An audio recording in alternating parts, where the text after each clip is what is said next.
You're watching the YouTube version of the We Are Innovation podcast. Join us as we explore how innovation, new technologies, and human creativity improve our lives. The future is calling.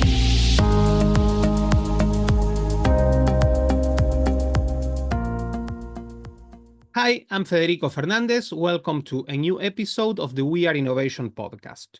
Today, we're going to talk about a very important topic, which is children's safety online.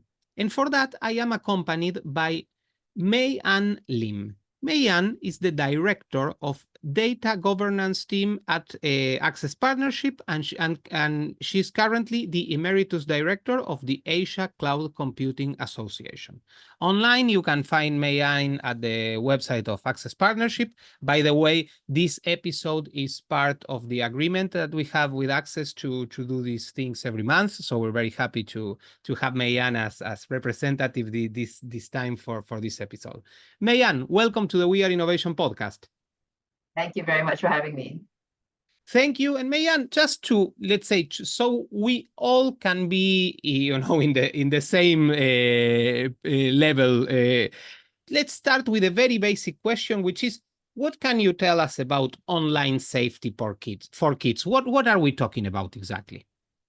Thank you for that question. I think it's really important that we start from what we want to know, and that definition is really important. Online safety for children is really the protection of children from harm or abuse that may result in their use of the internet or other online platforms. So it covers a wide range of issues, which many of you may be familiar with. You may have heard of cyberbullying, you may have heard of exposure to inappropriate or harmful content, grooming, sexting, identity theft, phishing, fraud, all the way up to a bit more senior children or teens, like radicalization.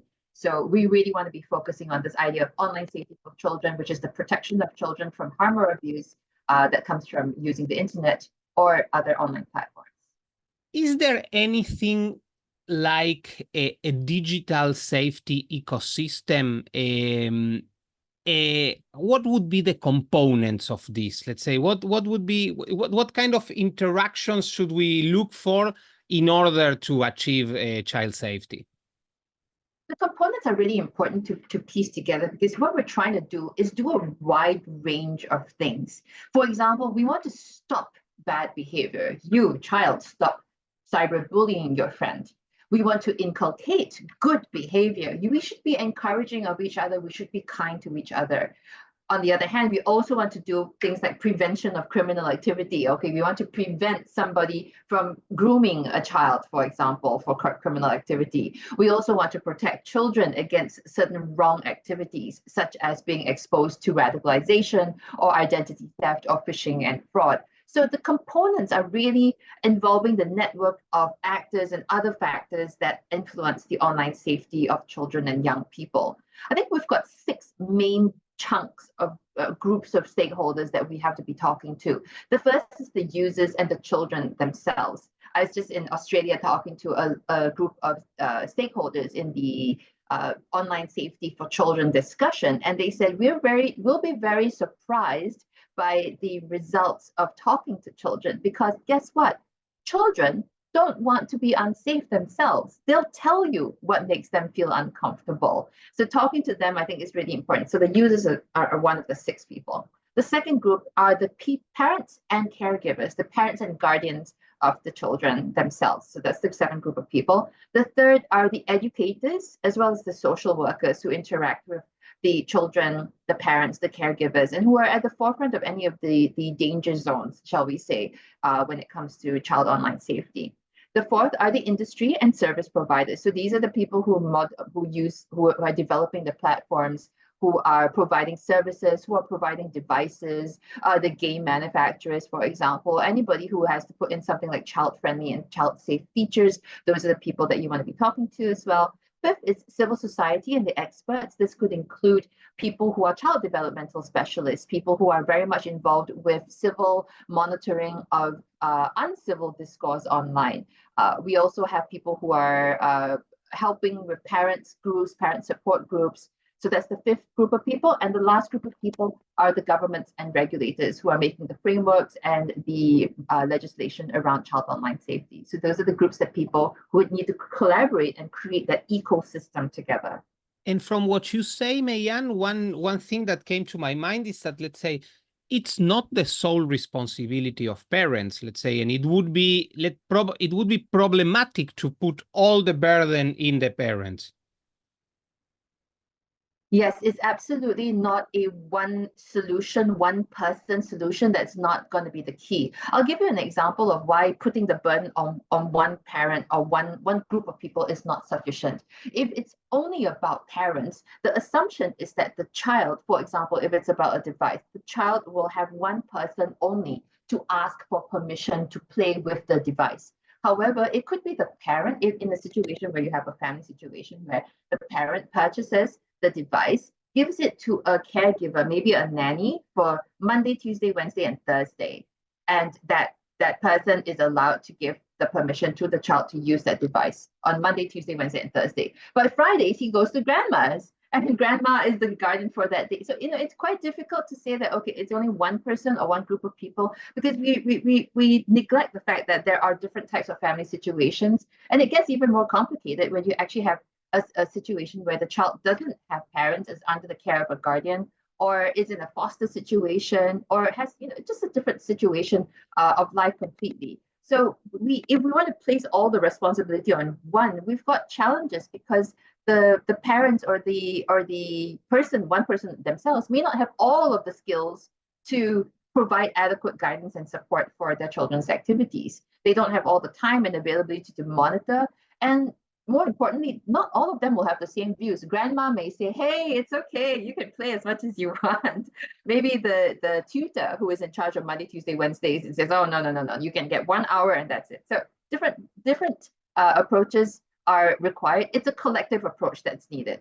From the list of different stakeholders that you mentioned, one is the last one you mentioned, last but not least, you could say, are governments and regulators that you mentioned. And I wanted to ask you if you could give us, let's say, a general overview of how you see governments approaching the regulation of online platforms in order to enhance child safety. Thank you. That's a really good question, because we're seeing a lot of different approaches being taken right now. Some of them are within other approaches. Some of them are really specific to child online safety. So let me just cover some of the main, shall we say, a bit more famous regulations which have come out. Let's talk about the EU GDPR, for example. The EU's General Data Protection Regulation. It really, as an overall regulation, that actually covers everybody's general data protection, for example. But there are specific provisions for children's data protection. So that is one way in which some of the governments are looking at child protection within the larger part. So it becomes the child is a part of society, and we will protect them under one. So that's one approach towards how governments are doing things. There are other regulations which are really specific to children. So, for example, they are really specific to online safety, not necessarily for children. The UK Online Safety Bill, for example, it aims to impose a duty of care to online platforms to protect users from harmful content and behavior. In Singapore, we have something similar as well as an online safety bill, and in Australia as well. But this is not necessarily only to children. It's really online safety for everybody, including people who are old, young, basically anybody who is vulnerable. So that's one core thing that is being done. In many other instances, rather than actually have a hard law or an act or legislation, there are actually codes of conduct, best practices, standards for online platforms themselves to voluntarily adopt. And in some cases, some governments are saying, actually, let's try that first. Maybe we don't need to be so heavy-handed and go down and say, yes, we must have a law, but let's have some rules and guidelines. The UNICEF ITU guidelines for the industry on child online protection, for example, it actually does provide recommendations for how some of the online service providers can provide that respect for children's rights online. In the UK also, there is an age-appropriate design code, which it provides guidance against for online platforms on how to design their services with children's best interests in mind. So a lot of that is actually already in place. There is an increasing amount of interest and action on this. I don't know whether many of you are following up with Asia. In Singapore, we've actually just released last week guidelines around limitations of screen time by the Ministry of Health, because some of the medical advice has been too much screen time can actually be damaging for development. So therefore, there is now guidance coming out from it. So we're seeing a wide variety of approaches, from being part of an overarching regulation to being part of having regulations around online platforms and safety, having really specific guidance and frameworks for children only, and then all the way down to frameworks, best practices, and guidelines, which aren't laws, but which are pretty good guidelines for us to be following. I would like to know a little bit more about this new normative that you mentioned in Singapore regarding limitation of screen time. In which stage is it right now? How will it be enforced, etc.? Whatever you can tell us about it, I think it's quite interesting. It is interesting because it's a joint.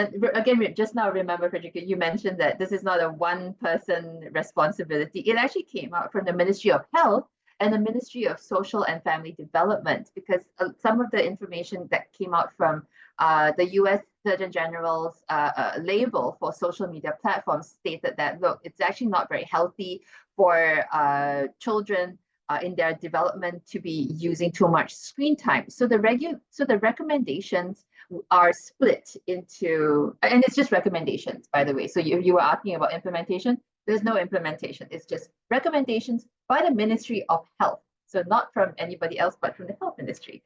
Children under 18 months, the advice from the Ministry of Health is we discourage any screen use unless it's for interactive video chatting, and reduce the background screen use, for example.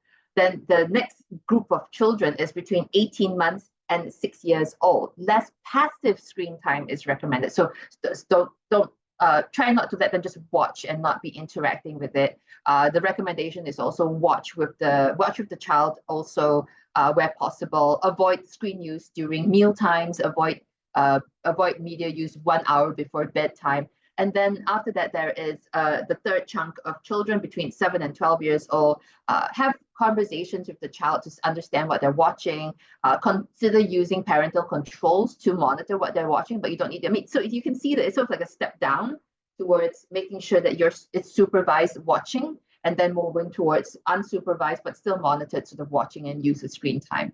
So no implementation, but just recommendations. And another very important stakeholder here are schools. What can you tell us about schools? What do you see them doing to promote online safety and, let's say, and digital citizenship for their students? I think that schools have such a tough job these days. I feel that they are just being asked to do everything under the sun. Please educate my child. Please make sure that they have a sense of safety. Please make sure that they don't grow up to be bad people. So I do think that they definitely, absolutely do play a vital role in making sure that children understand online safety and digital citizenship. But this is really about I feel that a lot of it is less about the online world and really about accountability for their actions online and learning responsibility and respect for different people. I feel that those are the principles behind the teaching, and that's very hard to put in the curriculum and teach, because it sort of have to be lived and you learn it from looking at people. I do think that it's important for us to integrate it into existing educational frameworks. Let's talk about online safety in class. Let's talk about digital citizenship in class in the curriculum, and as well as the co-curricular and extracurricular activities. So I think from the idea that these values must be caught and not taught, let's then see what does the school put in place in terms of rules of engagement on the playground.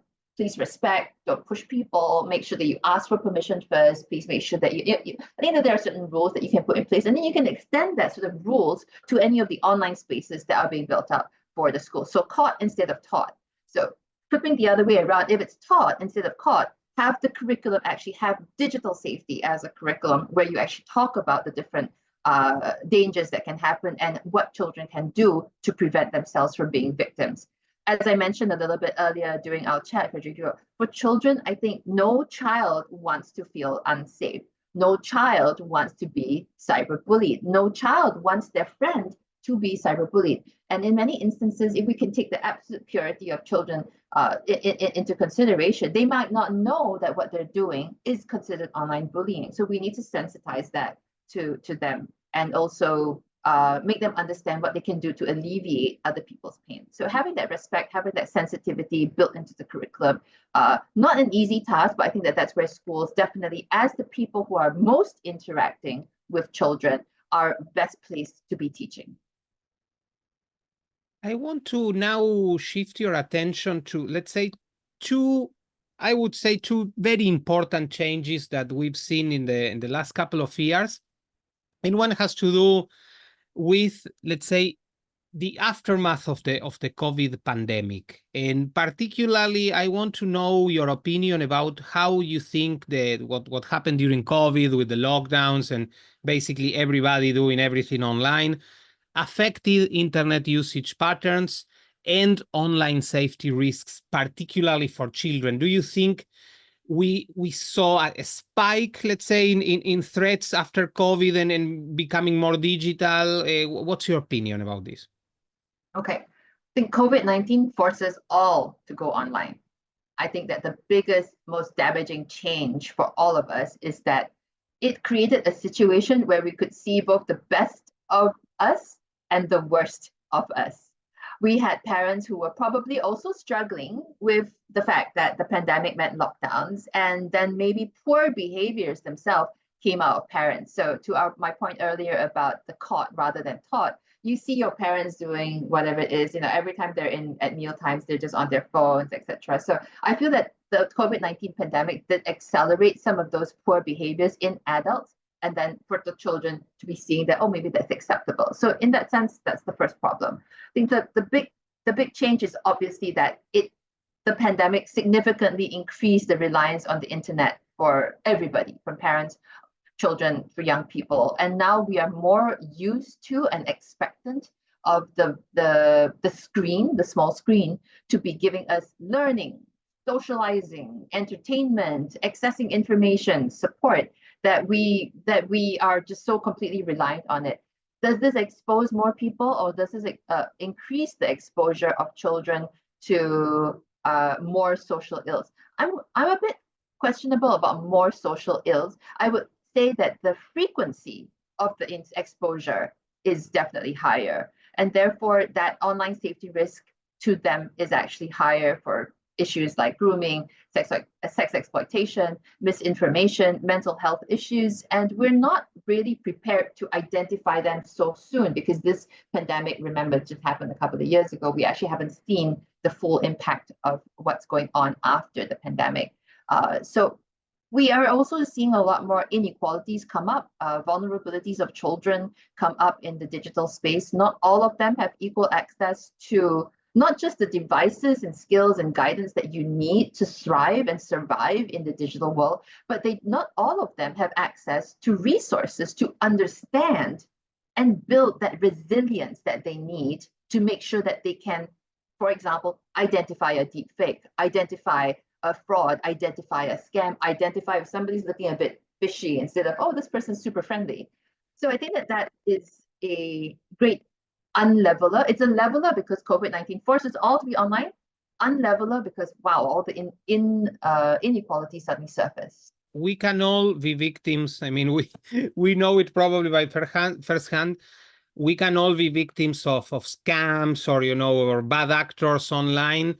But unfortunately, given their stage of development, children, and in many ways, make like the perfect victim. Exactly.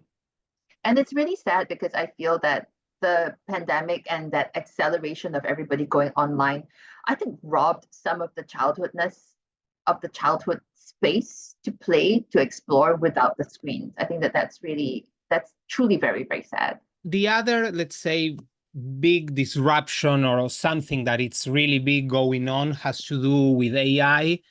And like we were talking about, like you were mentioning about, what happened with, with general digitalization in the pandemic. It showed a lot of very good things, but it also can show some not very good features.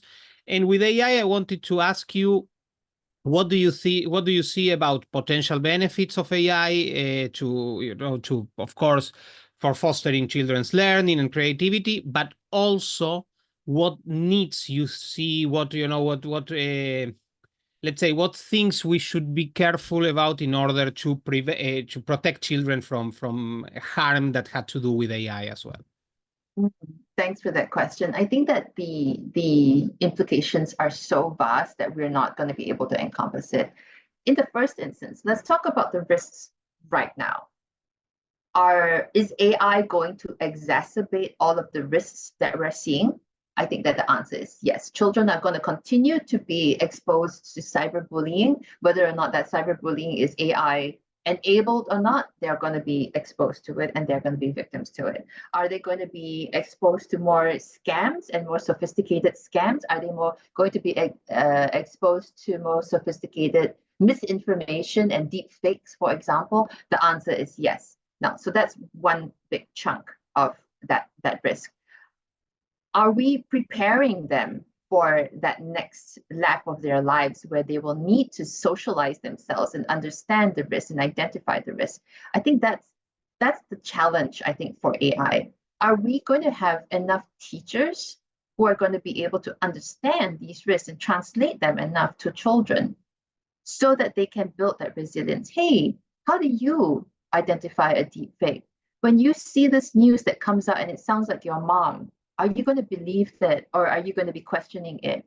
Oh, you've gotten a text message from your friend who says that she's in trouble. Are you going to help? Are you going to verify? I think that it can go many different ways. We can be creating a society which is resilient, but which questions everything. So basically, I completely don't believe you anymore, and there is no trust between each people. If there's no trust, I feel that that's very sad, because it just means we're really a very suspicious society, and that's quite stressful to live in holistically. So really, I think that there are lots of potential benefits, potential harms for AI. But let me turn it around. And is there a good news story for the potential for AI? I think that we're looking in the first instance for children. What are the opportunities for generative AI? I think that there are lots of playtime toys now and tools now online that you can see, which do help children recognize their vision. They scan a little picture of their monster, for example, that they've drawn, and then it sort of gets scanned, and then the AI transfers it onto, into a zoo, and then they can keep a zoo. I think it helps people think more about, oh, I can now tell a story, and you can sort of visualize a little bit more. So from a creative point of view, I think that AI does give a lot more platform to do space in creativity and innovation.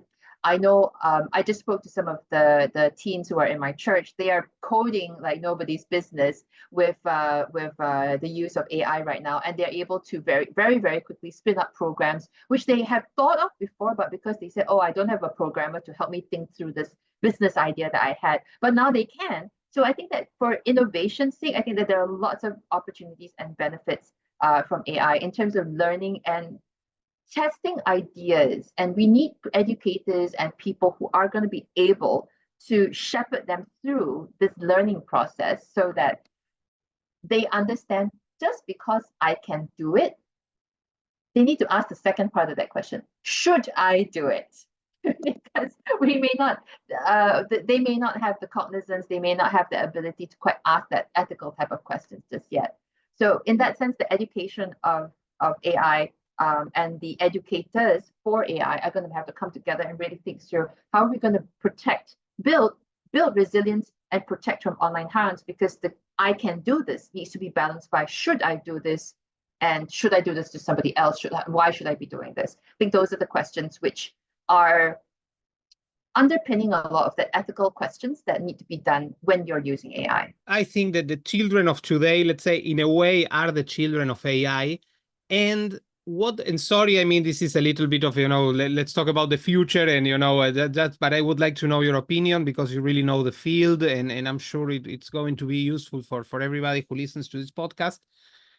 What do you think about the impact that AI will have, let's say, in the job market, thinking of the children of today who will eventually become adults and, they will hopefully look for a job or try to start a company or whatever. And, what kind of world do you think they'll find in that regard? And the other thing, you mentioned it in your last response, but what kind of educational needs we should start thinking right now for the children of today? Because with the world with AI, with a very powerful AI and very accessible AI and AIs that are becoming more and more general, is going to change. It's definitely changing, better said. So education and future of jobs. What do you think? That's a really, really big chunk of questions. And it's a very fascinating question because you can come to it from an assumption that the companies of today are going to still be the companies of tomorrow. And we also need to put into the mix the idea and the increasing challenge of managing the generations. I think more and more I'm seeing, how do you manage Gen Z? Oh, the millennials are this type of people. And so I think that the job market is going to be evolving very, very quickly in the next 10 years. And the type of businesses which are going to be successful are going to be a very different type of business. If you add what I'm seeing in the marketplace right now, we might actually see more inverted commas pop-up successes, stories for businesses, and then they shut as a pop-up concept. Pop and shut. So that's one trend that I'm seeing for the generational change. How that comes in with AI is that if we're able to have AI test and run concepts very quickly, that might actually help exacerbate that and make able this ability to create just pop-up ideas of businesses. The one thing which I'm not putting into the mix right now is that children grow up. And we all know that when you go into the workplace, in many instances, it's not actually just the idea that's important, but also the management of people. And I don't think that that's going to change. I think that where educators need to continually focus on is that it's not just the hard skills of making sure that you can use a prompt sensibly.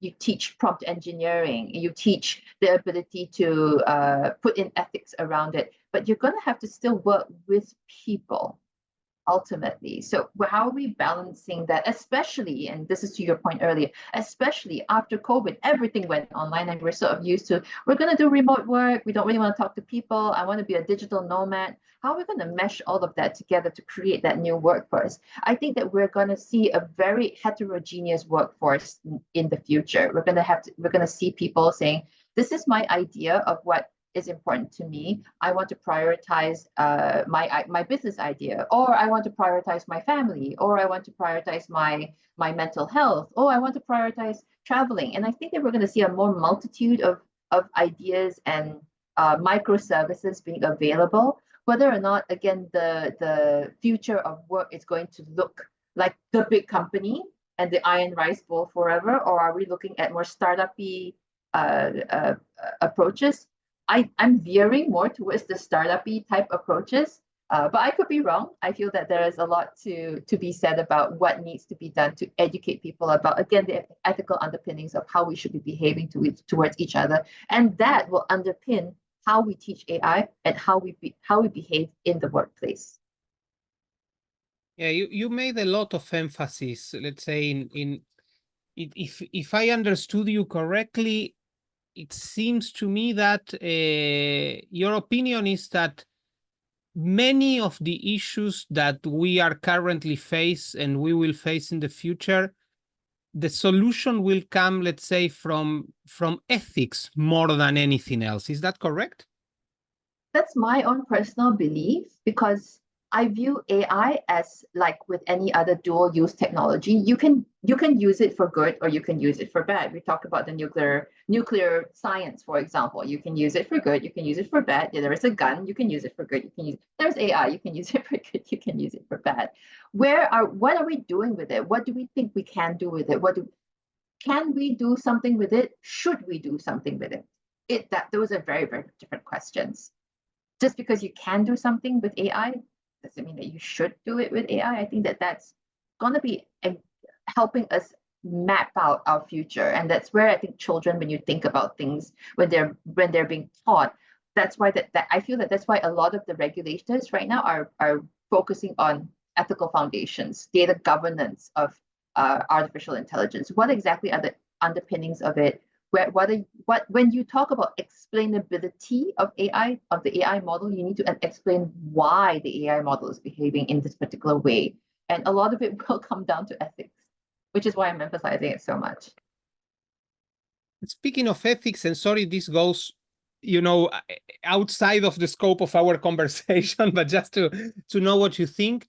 I believe in Europe already there are certain, in the European Union, better said, there are certain limitations, for instance, to which uses governments could do of AI. Do you see, let's say, because the government AI relationship could be an excellent relationship and also could be a potentially very dangerous relationship if it's used, let's say, to suppress freedoms and to, eventually enslave citizens. How do you see this? Do you think, is it correct, by the way? Is there anything in Europe going on regarding, in the EU going on regarding that? And do you think we should start thinking about limitations of what the governments should and shouldn't do regarding AI? I view it a little bit further. It's not just about AI. I actually feel that in the last 10, 15 years, we're recognizing that governments need to be playing a far stronger role in digital transformation and digital governance of their country. In many instances, and we talked a little bit about the trust systems earlier, right? In many instances, the government has to be the organization that controls a lot of the foundations of digital society that we need in order to make right decisions about AI, make right decisions about other things. I'll give you an example. In order for you to trust me that I have sent money over to you, so this is a financial transaction, there needs to be a way for you to trust that May-Ann, I am sending money over to you, and for you to check that the money is sent over. In Singapore, I have a digital identity that is managed by the government. It can't be managed by a private company. It has to be the government. That's their role. You need to have a digital identity. Our governments need to agree on a way of sharing information so that verification can happen. Whether it's by a private institution like a bank or other, doesn't really matter. But essentially, that role, to talk to you about the identity management, has to be played by the government. It can't be played by a private institution because there's all sorts of data privacy issues. So in the last 10, 15 years, I feel that there is a huge role for the government that needs to step up. And many governments have stepped up into that role where they are playing the role of truly of a government. I'm helping the government. I'm helping my people do this. Now, this is where the ethics thing comes in. What is that role? What do you feel that role is? Is it about control, or is it about enabling your people to do more, to do business, to go trade, to do exciting innovation things? I mean, if you are only concerned with, I need to hold power, I need to make sure that I control everything, then that's a question about, should we continue to keep this government in power or not? Because if it's not, then we kind of need to exercise our vote and say, maybe not. We need to push that idea and ideal of government management a lot further. A lot of governments are starting to recognize this fact. A lot of governments are starting to realize that we kind of need to put a lot more effort and investment into training and upskilling our capacity of our civil servants to make sure that they understand this. We should not be led by the private sector so much. We have to play a role ourselves. So in that sense, I feel that the role of the government, we have seen governments try to put in rules and regulations around ethics on how governments should be using AI. But I think it's a lot bigger than that. It's really, is the government, you need to ask yourself, is the government playing the role of the government or not? One last question. You gave us a lot of ideas and great insights about this topic. You hinted to some of the things I'm going to ask you now, but just to, let's say, wrap up, And I know, again, this is a difficult and a very general question, but what practical recommendations would you give to parents, to caretakers of children in order to enhance online safety? Practically, I would say talk to your child. Talk to the child, build your own rules and regulations. There are some governments around the world who actually have a template agreement where you can actually adjust for your child. And you can take it out maybe every 6 months, every 3 months to like reevaluate, maybe in a year, maybe it's a post-birthday agreement where you can say, okay, I agree that in this year I will be using the internet on this time, on this day and this time, and I will be using this amount of time to be playing on this particular platform.